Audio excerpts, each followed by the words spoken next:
Hello my beautiful friends, and welcome back to our channel. And today's video where we're talking about confidence versus other concepts like arrogance and being humble. So I am a self-doubt coach, and it's been really interesting for me working with my clients and seeing these concepts come up in very similar ways with very similar connotations, often with not wanting to be arrogant and wanting to be humble being in conflict with being confident. So each week I'm working with my clients and they all have amazing, ambitious goals in their life and difficult things, challenging conditions that they're doing and trying to behave as their best self in. And they know they've got some self-doubt and self-criticism that's coming from their perfectionism that's holding them back. So understanding that this self-doubt and self-criticism, this perfectionistic thinking is getting in their way, and removing that layer for them, but also uncovering their values and working out what is the ideal way that they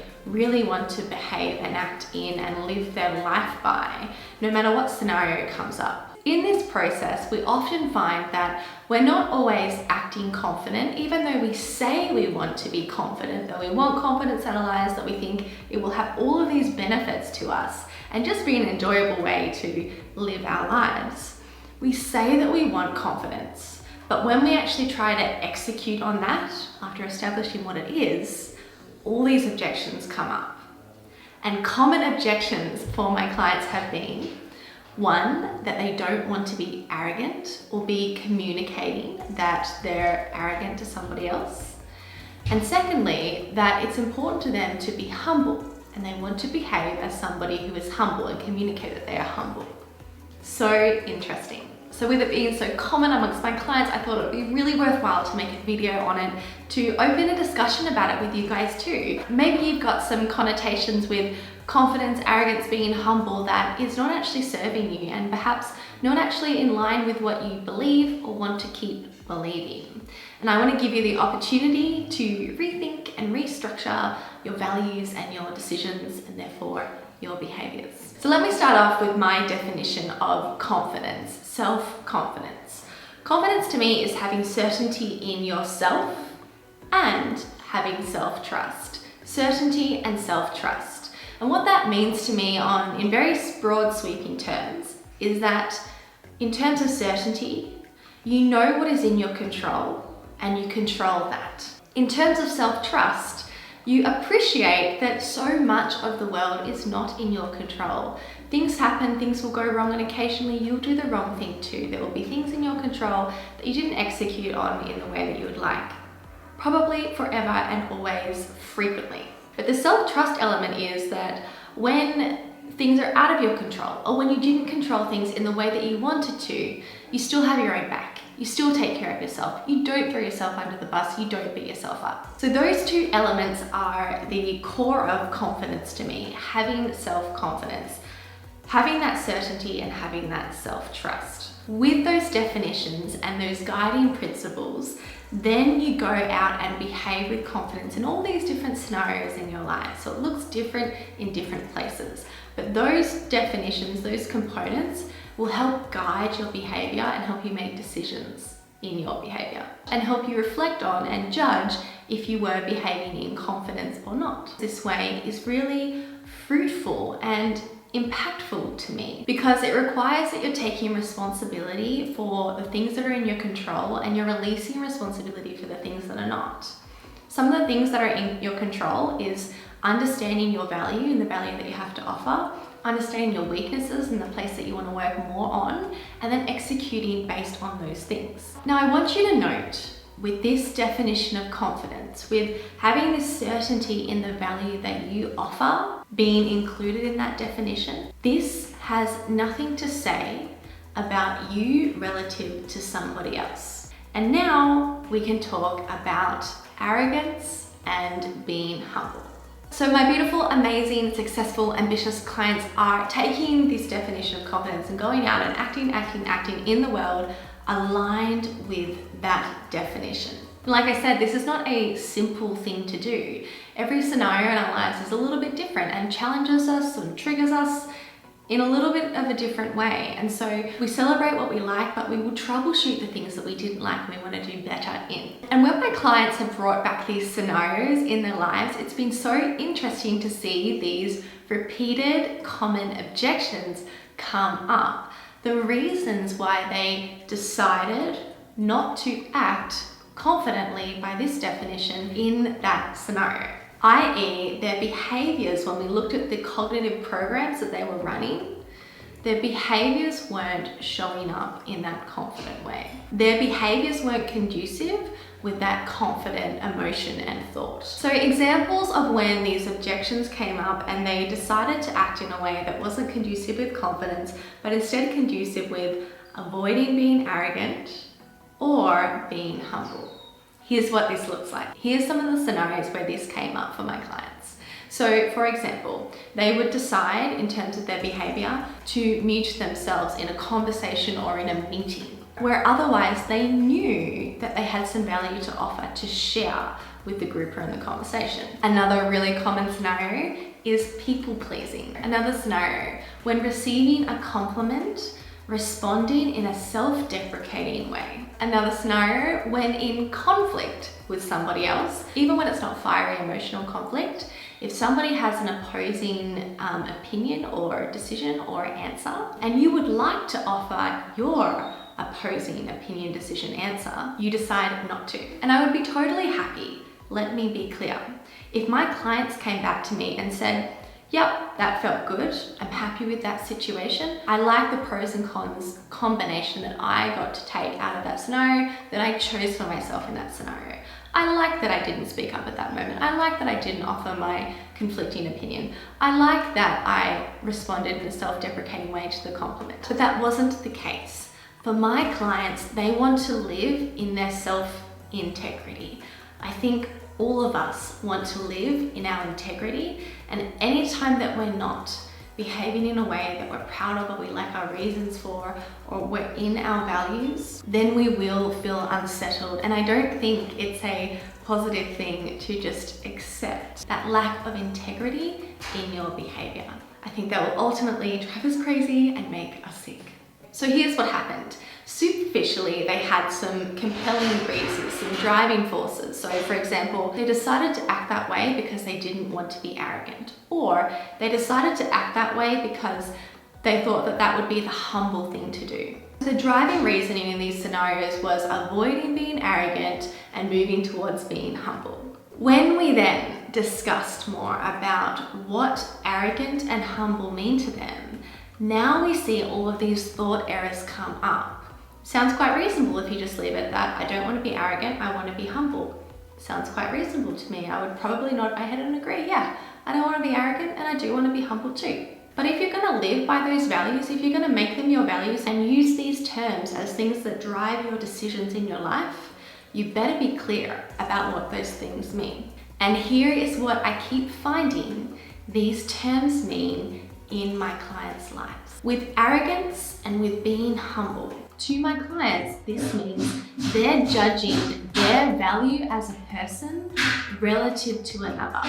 When they're saying they didn't want to be arrogant and they want to be humble, they're saying they didn't want to value themselves higher than another, and they're more comfortable valuing themselves lower than another as a person. So now, layers and layers and layers deeper, we're coming to the issue of value. Here's what I think is the truth. In specific scenarios, depending on the goal of the room or the scenario, some people will bring more value to that problem, to that goal that you're working towards in that room than others.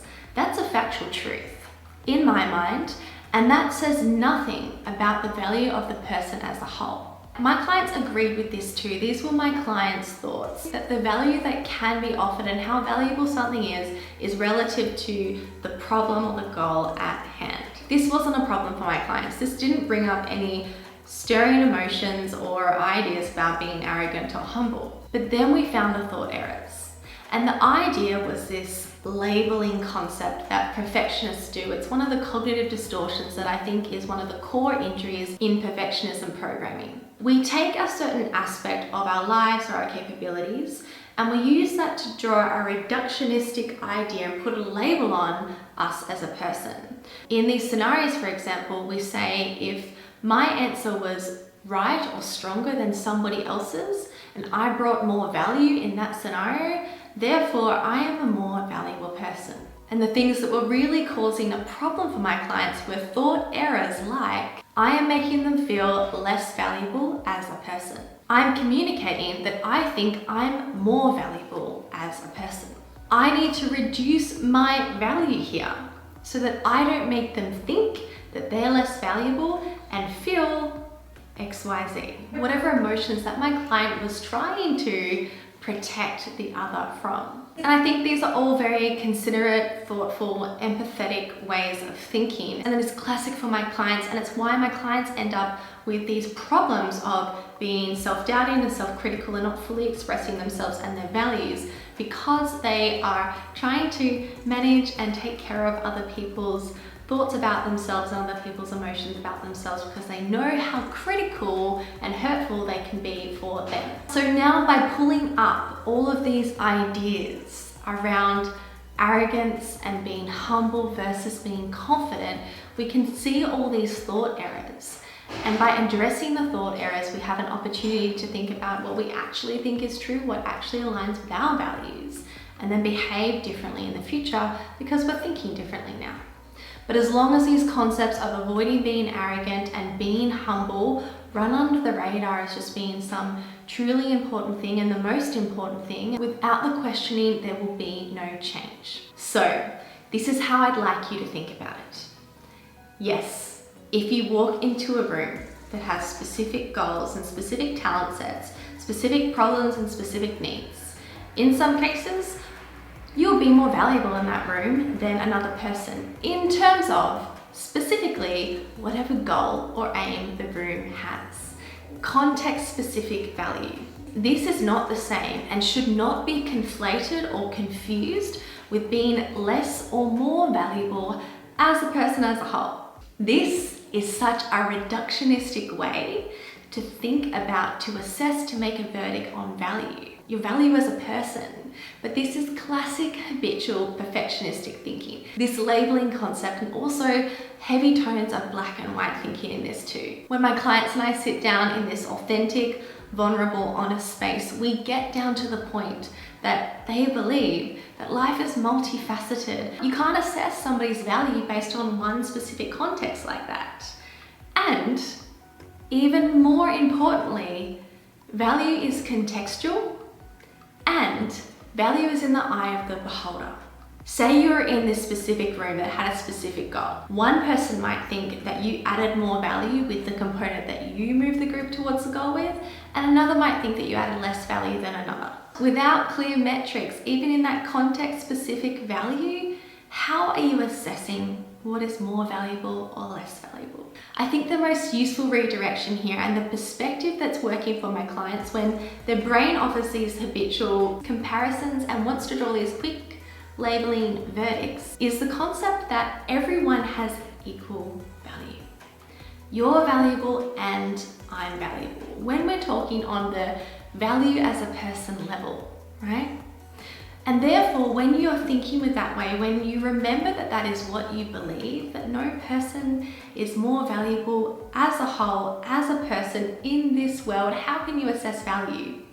When you remember that, then suddenly this idea of arrogance and being humble, and therefore being worried about thinking you're more valuable or wanting to be less valuable, is void. We're no longer comparing. We're getting back to the core of confidence, which is really just focusing on you, your values, and the value that you have to offer. On the other hand, when you are still thinking in this arrogance and humble way in terms of your value being relative to other people, that means you're supporting and perpetuating this perspective that some people are more valuable than others. And I just want to ask, if that's really what you believe, or if this might be a thought error that your brain's offering you, and therefore something that you want to use to redirect your brain to something different, something that you really believe in, stand by, something that's in your self-integrity. So that's looking at relative value from the perspective of, is it true? But lastly, I just want to offer you, is it useful? Because for my clients, when they're thinking about value relative like this, when they're worried about increasing their value relative to somebody else or decreasing it relative to somebody else, they're not offering what they have to offer, their value in that moment to the world. And that is such a shame. The world is a better place for all of us when we're each offering our own value, our own specific strengths in any situation. It doesn't have anything to say about anybody else's value as a person. All right, my beautiful friends, I hope this has released some of those handbrakes and resistance and the blockages that can come up against trying to act in that more confident way. Love you guys so much, and I'll see you in my next video.